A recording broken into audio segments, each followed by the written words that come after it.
ಸುದೀರ್ಘ ಅವಧಿಗೆ ರಾಜ್ಯದಲ್ಲಿ ಸಿಎಂ ಆಗಿದ್ದಂತಹ ಸಿದ್ದರಾಮಯ್ಯ ರಾಜೀನಾಮೆ ನೀಡ್ತಾ ಇರುವಂಥದ್ದು ಸಿದ್ದರಾಮನಹುಂಡಿಯ ಜನರಿಗೆ ಸಾಕಷ್ಟು ನೋವನ್ನು ತಂದಿದೆ.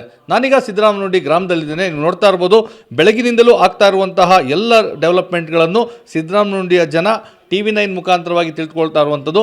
ಈಗಲೂ ಸಹ ಮನೆ ಮಂದಿಯೆಲ್ಲ ಕುಳಿತುಕೊಂಡು ಬೆಳಗ್ಗೆಯಿಂದಲೂ ಸಹ ಯಾವುದೇ ಬೇರೆ ಚಾನಲನ್ನು ಚೇಂಜ್ ಮಾಡದೆ, ಯಾವುದೇ ಎಂಟರ್ಟೈನ್ಮೆಂಟ್ ಕಾರ್ಯಕ್ರಮಗಳನ್ನು ನೋಡದೆ ಬೆಳಗ್ಗೆಯಿಂದ ಆಗ್ತಾ ಇರುವಂತಹ ಎಲ್ಲ ಬೆಳವಣಿಗೆಗಳನ್ನು ಸಹ TV9 ನೋಡುವಂಥ ಕೆಲಸವನ್ನು ಮಾಡ್ತಾ ಇದ್ದಾರೆ. ನೀವು ನೋಡ್ತಾ ಇರ್ಬೋದು, ಬೆಳಗ್ಗೆಯಿಂದ ಹೊಲ ಗದ್ದೆಗಳಿಗೂ ಸಹ ಹೋಗಿಲ್ಲ, ಎಲ್ಲರೂ ಸಹ TV9 ಮುಖಾಂತರವಾಗಿ ಪ್ರತಿ ಕ್ಷಣದ ಮಾಹಿತಿಯನ್ನು ಪಡ್ಕೊಳ್ಳುವಂಥ ಕೆಲಸವನ್ನು ಮಾಡ್ತಾ ಇದ್ದಾರೆ.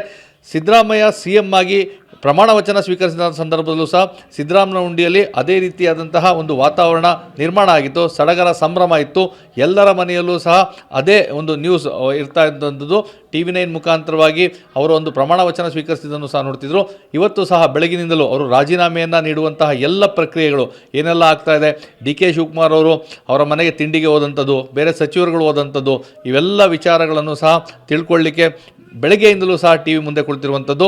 ಕೇವಲ ಮನೆಯ ಯಜಮಾನ ಮಾತ್ರವಲ್ಲ, ಮನೆಯ ಎಲ್ಲ ಸದಸ್ಯರುಗಳು ಸಹ TV9 ಮುಖಾಂತರವಾಗಿ ಆ ಒಂದು ರಾಜೀನಾಮೆ ಸಲ್ಲಿಸುವ ಪ್ರಕ್ರಿಯೆ ಏನಿದೆ ಅದನ್ನು ಇಂಚಿಂಚು ಯಾವ ಕಾರಣಕ್ಕಾಗಿ ಆಗಿದ್ದಂಥದ್ದು ಮತ್ತು ಹೇಗೆ ಆಗ್ತಾ ಇದೆ ಇವೆಲ್ಲವನ್ನೂ ಸಹ ನೋಡುವಂಥ ಕೆಲಸ ಮಾಡ್ತಾ ಇದ್ದಾರೆ. ಕೇವಲ ಆ ವಿಚಾರವನ್ನು ತಿಳ್ಕೊಳ್ಳೋದಂತಲ್ಲ, ನೀವು ನೋಡ್ತಾ ಇರ್ಬೋದು, ಸಾಕಷ್ಟು ಭಾವುಕವಾದಂತಹ ಕ್ಷಣ ಅವ್ರಿಗಾಗಿದೆ. ತಮ್ಮ ಊರಿನ ಮನೆಯ ಮಗ CM ಆಗಿ ರಾಜ್ಯಾದ್ಯಂತ ಸಿದ್ದರಾಮನಹುಂಡಿಯ ಹೆಸರನ್ನು ಇಡೀ ಜಗತ್ತಿಗೆ ಪರಿಚಯಿಸಿದಂತಹ, ದೇಶಕ್ಕೆ ಪರಿಚಯಿಸಿದಂತಹ, ರಾಜ್ಯಕ್ಕೆ ಪರಿಚಯಿಸಿದಂತಹ ಸಿದ್ದರಾಮಯ್ಯ ಇನ್ನು ಮುಂದೆ CM ಆಗಿ ಇರೋದಿಲ್ಲ ಅನ್ನೋದು ಅವರಿಗೆ ಖಂಡಿತವಾಗಿಯೂ ತೆಗೆದುಕೊಳ್ಳಿಕ್ಕೆ ಆಗ್ತಾ ಇಲ್ಲ. ಒಂದು ರೀತಿಯಂಥ ಗ್ರಾಮದ ಎಲ್ಲ ಕಡೆ ಸಹ ನೀರವ ಮೌನ ಆವರಿಸಿದೆ. ಯಾರನ್ನ ಕೇಳಿದ್ರು ಅದೇ ಹೇಳುವಂಥದ್ದು, ಅತ್ಯಂತ ದಕ್ಷವಾಗಿ ಬಡವರ ಪರವಾಗಿ ಆಡಳಿತವನ್ನು ನೀಡ್ತಾ ಇದ್ರು. ಇನ್ನೆರಡು ವರ್ಷ ಅವರು CM ಆಗಿರ್ತಾರೆ ಅಂತಲೇ ನಾವೆಲ್ಲ ಅಂದ್ಕೊಂಡಿದ್ದೋ. ಅನಿರೀಕ್ಷಿತವಾಗಿ ಒಂದು ಬೆಳವಣಿಗೆ ಆಗೋಯಿತು. ಯಾವುದೇ ಸೂಚನೆ ಇಲ್ಲದಂತೆ ಆ ರಾಜೀನಾಮೆಯನ್ನು ಕೊಡ್ತಾ ಇದ್ದಾರೆ. ಆ ರಾಜೀನಾಮೆ ಕೊಡ್ತಾ ಇರುವಂಥ ಪ್ರಕ್ರಿಯೆ ನಿಜಕ್ಕೂ ನೋಡೋಕ್ಕೆ ಸಾಧ್ಯವಾಗ್ತಾ ಇಲ್ಲ ಅಂತೇಳಿ ಎಲ್ಲರ ಕಣ್ಣುಗಳಲ್ಲೂ ಸಹ ನೀರು ಹರಿತಾ ಇರುವಂಥದ್ದು.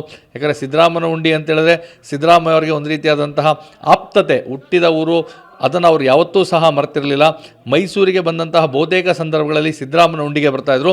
ಅದರಲ್ಲೂ ಸಿದ್ದರಾಮೇಶ್ವರ ಜಾತ್ರೆ ಅಂತೇಳಿದ್ರೆ ಸಿದ್ದರಾಮಯ್ಯ ಅವರಿಗೆ ಎಲ್ಲಿಲ್ಲದ ಒಂದು ರೀತಿಯಾದಂಥ ಸಡಗರ ಸಂಭ್ರಮ, ಇಲ್ಲಿ ಬರುವಂಥದ್ದು, ಇಲ್ಲಿನ ಕುಣಿತದಲ್ಲಿ ಭಾಗಿಯಾಗುವಂಥದ್ದು. ಮತ್ತು ವಿಶೇಷ ಅಂತೇಳಿದ್ರೆ ಗ್ರಾಮದ ಪ್ರತಿಯೊಬ್ಬರನ್ನು ಹೆಸರಿಡಿದು ಕರೆದು ಮಾತಾಡಿಸ್ತಾ ಇದ್ರು. ಅವ್ರನ್ನ ಮರೆಯುವಂತಹ ಪ್ರಶ್ನೆಯೇ ಇರಲಿಲ್ಲ. ಎಷ್ಟೋ ವರ್ಷಗಳ ನಂತರ ಭೇಟಿಯಾದರೂ ಸಹ ಅವರಿಗೆ ಅವರ ಹೆಸರು ನೆನಪಿರ್ತಾಯಿತ್ತು. ದೂರದಲ್ಲಿ ಗುಂಪಿನಲ್ಲಿ ನಿಂತಿದ್ದರೂ ಸಹ ಅವರ ಸಹಪಾಠಿಗಳನ್ನು ಮತ್ತು ಅವರ ಜೊತೆ ಬೆಳೆದವ್ರನ್ನ ಹೆಸರಿಡಿದು ಕರೆದು ಮಾತಾಡಿಸ್ತಾ ಇದ್ರು. ಅದೇ ಗ್ರಾಮದ ಜನರಿಗೆ ಒಂದು ಖುಷಿ ಕೊಡುವಂಥದ್ದು. ಹೀಗಾಗಿಯೇ ಬೆಳಗಿನಿಂದಲೂ ಆಗುವಂತಹ ಎಲ್ಲ ಬೆಳವಣಿಗೆಗಳನ್ನು ಸಹ TV ಯಲ್ಲಿ ನೋಡುವಂಥ ಕೆಲಸವನ್ನು ಇಲ್ಲಿನ ಜನ ಮಾಡ್ತಾ ಇದ್ದಾರೆ. TV9 ಮುಖಾಂತರವಾಗಿ ಇಂಚಿಂಚು ಮಾಹಿತಿ ಏನು ಸಿಗ್ತಾಯಿತ್ತು ಅವೆಲ್ಲವನ್ನೂ ಸಹ ಪಡೆದುಕೊಳ್ಳುವಂಥ ಕೆಲಸವನ್ನು ಮಾಡ್ತಾಯಿದ್ದಾರೆ.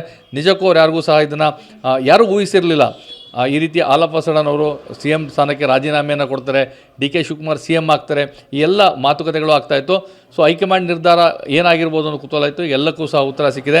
CM ಸಿದ್ದರಾಮಯ್ಯ ಅವರು ರಾಜೀನಾಮೆಯನ್ನು ನೀಡುವಂಥದ್ದು ಮತ್ತು DK ಶಿವಕುಮಾರ್ CM ಆಗ್ತಾ ಇರುವಂಥದ್ದು. ಈ ಬಗ್ಗೆ ಮಾತಾಡಲಿಕ್ಕೆ ಗ್ರಾಮದ ಜನರು ನಮ್ಮ ಜೊತೆಗಿದ್ದಾರೆ. ತಾವು ಬೆಳಗ್ಗೆಯಿಂದಲೂ ಎಲ್ಲ ಕೆಲಸವನ್ನು ಬಿಟ್ಟು ಇದನ್ನ ನೋಡ್ತಾ ಇದ್ದೀರಾ. ಇದೇ ಸ್ಥಳದಲ್ಲಿ ಸಿದ್ದರಾಮಯ್ಯ ಅವರು ಪ್ರಮಾಣ ವಚನ ಸ್ವೀಕರಿಸಿದ್ದು ನೋಡಿದ್ರಿ? ನೋಡಿದ್ದೆ ಸರ್.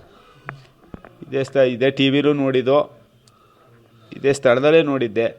ಆದರೂ ಇವತ್ತಿನ ಬೆಳವಣಿಗೆ ಆಯ್ತಾ ಇರೋದು ಸರಿಯಿಲ್ಲ ಸರ್. ಇದು ಹೈಕಮಾಂಡ್ನವ್ರು ನಿರ್ಧಾರ ತಗೊಂಡಿರೋದು ಸೂಕ್ತ ತಪ್ಪು.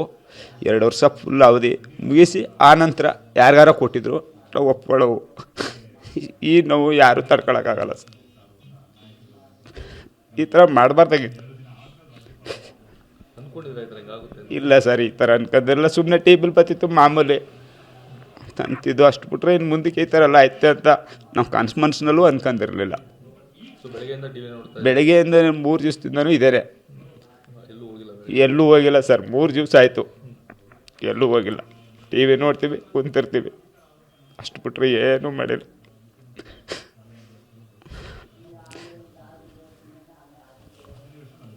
ಎಲ್ಲೋ ಒಂದು ಕಡೆ ಸಚಿವರೆಲ್ಲ ಹೇಳ್ತಾ ಇದ್ರು ಸಿದ್ದರಾಮಯ್ಯ ಅವರೇ ರಾಜೀನಾಮೆ ಕೊಡಬೇಡಿ, ಹೈಕಮಾಂಡ್ ಹೇಳಿದ್ರು ಕೊಡಬೇಡಿ ಅಂತ. ಎಲ್ಲೋ ವಿಶ್ವಾಸ ಆಯ್ತಾ ಸಿದ್ದರಾಮಯ್ಯ ಅವರು ಸಚಿವರು ಮಾತು ಕೇಳ್ತಾರೆ ಅಂತ? ಜನಗಳ ವಿಶ್ವಾಸ ಅಲ್ಲದೇ ಅದು MLAಗಳ ವಿಶ್ವಾಸನೂ ಇದ್ರೂ ಅವರು ಕೊಟ್ಟ ಮಾತನ್ನ ಇಟ್ಟೆ ಜನ ಹಿಂದಕ್ಕೆ ತೆಗೆಯಲ್ಲ ಸರ್. ಅವ್ರ ಹತ್ರ ಕಟ್ಟುನಿಟ್ಟು ಕಠಿಣವಾದದ್ದು ಅವ್ರ ಹತ್ರ ಇದೆ. ಅದರಿಂದ ಅವರು ಆ ಥರ ಎಲ್ಲ ದರ ಕೆಲಸ ಮಾಡಲ್ಲ. ಯಾರಿಗೂ ನೋಯಿಸೋದೂ ಇಲ್ಲ. ಅದೇ ಥರ ನಡ್ಕೊಬಂದರು. ಇನ್ನೊಂದು 2 ವರ್ಷ ಇರಬೇಕಾಗಿತ್ತು. ಅದಷ್ಟೇ ನಾವು ಕೇಳ್ಕೊತಿದ್ದು. ನಮ್ಮ ಮನೆಯವ್ರು ಸಿದ್ದರಾಮೇಶ್ವರ ಸತ್ಯನು 2 ವರ್ಷ ಕಾಲಾವಕಾಶ ಕೊಡಬೇಕಾಗಿತ್ತು ಅವ್ರಿಗೆ. ಆಮೇಲೆ ಯಾರು ಮಾಡ್ಕೊಳ್ರಪ್ಪ ಅಂತ ಅನ್ನೋರು ಜೊತೆಲಿ ಇರೋರು ಭಾರಿ ನೋವಾಗಿದೆ ಸರ್. ನಮ್ಮೂರಲ್ಲಿ ಒಂಥರ ಎಲ್ಲ ಯಾರು ಏನು ಆದಂಗೆ ಆಗ್ಬಿಟ್ಟಿದೆ, ಏನು ಹೇಳೋಕ್ಕಾಯ್ತಾ ಇಲ್ಲ.